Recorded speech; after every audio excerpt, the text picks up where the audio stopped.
أعوذ بالله من الشيطان الرجيم. بسم الله الرحمن الرحيم.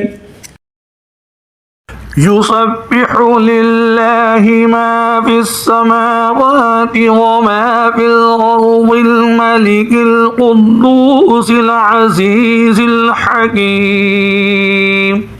هو الذي بعث في الأميين رسولا منهم يتلو عليهم آياته ويزكيهم ويعلمهم الكتاب والحكمة وإن كانوا من قبل لفي ضلال مبين. وآخرين منهم لما يلحقوا بهم وهو العزيز الحكيم. ذلك فضل الله يؤتيه من يشاء والله ذو الفضل العظيم.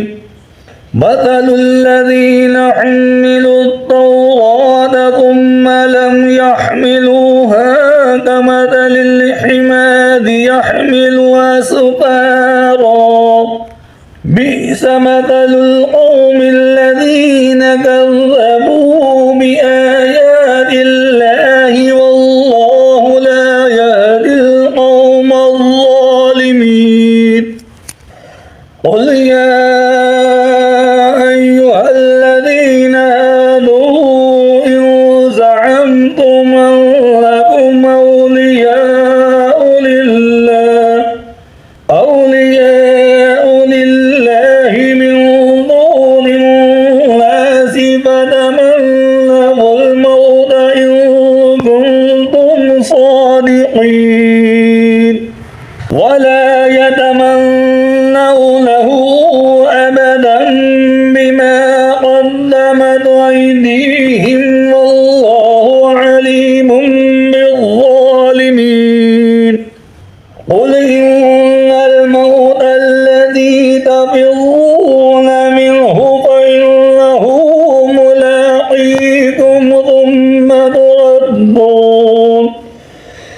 ثم تردون إلى عالم الغيب والشهادة فينبئكم بما كنتم تعملون.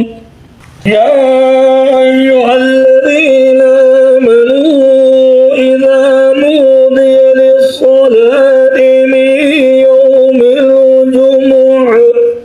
من يوم الجمعة فاسعوا إلى ذكر الله وذروا البيع ذلكم خير لكم إن كنتم تعلمون.